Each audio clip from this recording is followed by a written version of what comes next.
clarify. So I thought that was a very telling thing. Some senators have been all out just calling for the administration to airdrop weapons and supplies to the rebel groups.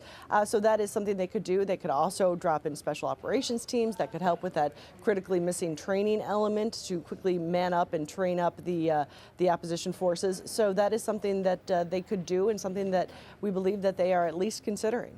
Patty, I know whether the story's been making the rounds there, but there are suggestions that the US might consider arming the rebels by proxy, and that it might ask Saudi Arabia to do this because there's no love lost between, you know, the head of the Saudi regime, the king there, and Colonel Gaddafi at all.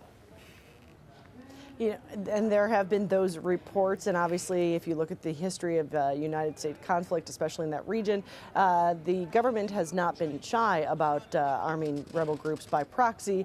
Now, there's been no confirmation from official U.S. government sources that that is something that they are considering. We do have a press briefing with the president's press secretary in just about a half an hour's time, and you can bet that those questions are going to be asked. Another interesting note, President Obama, when he met with the Australian Prime Minister, he didn't take any questions, and you could hear it. The reporters definitely tried, but this administration is very carefully trying to script what is coming out of the president, what people can ask the president. So we'll see about that. We will indeed. Thank you very much, Patty Culhane in Washington.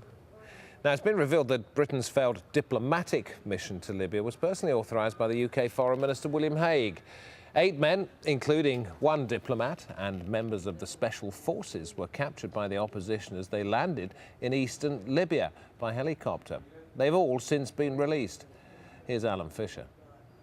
An embarrassing end to an embarrassing operation. British special forces boarding a Navy ship in Benghazi after their mission to Libya ended in failure.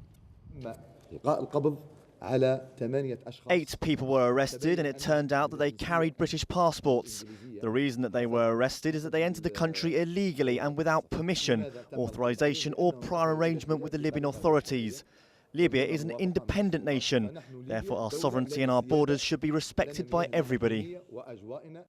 A helicopter carrying 6 Special Forces soldiers, an officer from the MI6 intelligence service, a spy by another name, and 1 diplomat landed in Salouche, several kilometres from Benghazi.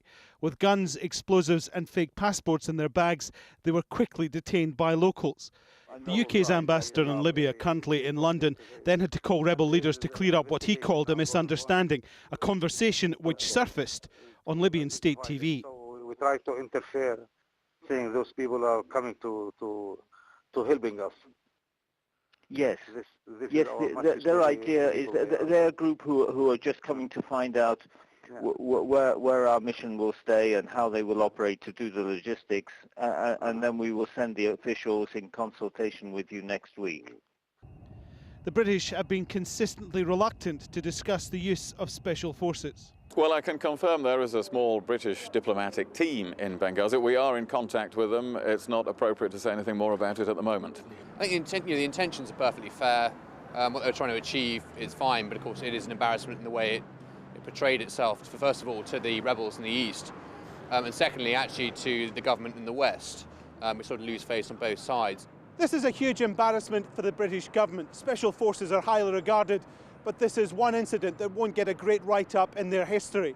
It's also a propaganda victory for Colonel Gaddafi and the Libyan government. He's been saying for a while that there are foreign influences among the protesters, that old colonial powers are desperate to get involved. Now he has something concrete to back that up. Alan Fisher, Al Jazeera, outside the Libyan embassy in London. Egypt's new Prime Minister Essam Sharaf has appointed another caretaker cabinet in Cairo. Members of the cabinet were sworn in by the head of Egypt's armed forces, Mohammed Hossein Tantawi, at a ceremony in the centre of Cairo. Egypt's prosecutor, meanwhile, ordering the detention of 47 police officers for allegedly burning documents at several state security headquarters. Tunisia's interim Prime Minister, Beji Caid Sebsi, has unveiled his new cabinet after a spate of resignations. It'll be the 3rd part-time government since the overthrow of Zine El Abidine Ben Ali in January. Caid Sebsi was appointed after the previous part-time Prime Minister, Mohamed Ghannouchi, resigned after violent protests over his close ties to Ben Ali. Coming up later on in this programme, Changing gears, how drivers in Spain are having to slow down on the nation's highways as a result of the crisis in Libya. And as Mexico continues to battle drugs-related violence, many are looking towards some form of spirituality to help them cope.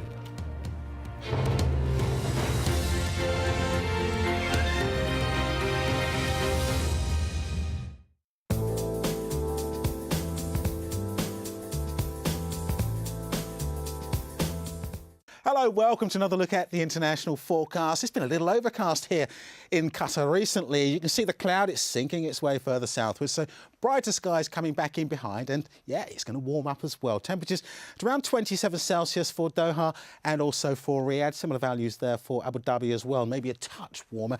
Wetter weather further north though. We have got some rain affecting Kuwait, affecting Iraq. That will make its way a little further eastwards as we go on through the next couple of days. And look at this southerly wind, picking the temperatures up by Wednesday to around 29 degrees here in Doha, 31 by that stage for Riyadh, so a touch warmer here. Going to be 31 degrees too for Karachi. Still a few wintry flurries on Tuesday afternoon over the higher ground just around Kashmir, but for much of India it's dry, warm, it's sunny too. Good cricket weather there for Sri Lanka, Colombo, with a top temperature of around 32 degrees. Plenty of sunshine too into South Africa, maybe the odd shower over towards the east, but some very wet weather, a chance of flooding into Madagascar, particularly into northern parts of Madagascar, northern areas of Mozambique, and heavy showers there. Seasonal rains stretching their way across a good part of southern Africa, right the way into Angola. Seasonal rains continue across the Amazon basin, the risk of further flooding, but brighter and warmer for Buenos Aires.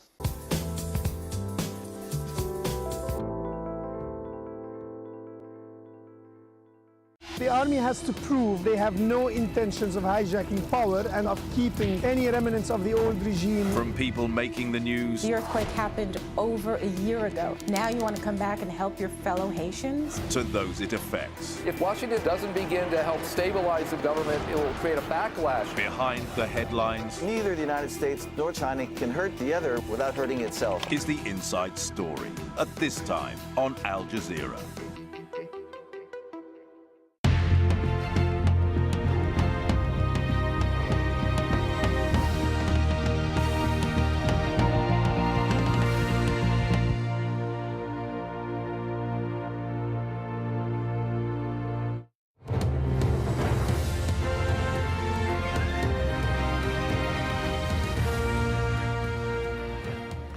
Rebel fighters in the Libyan town of Ras Lanuf are battling pro-Gaddafi forces there. We're receiving reports of airstrikes, leaving several people dead, including an entire family trying simply to escape.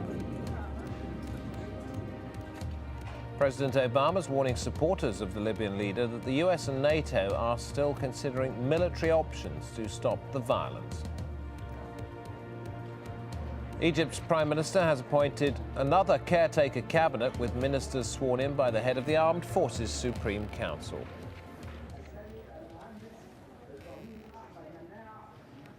What about the foreign workers in Libya? They have been fleeing in their thousands, and many feel that their governments have let them down enormously.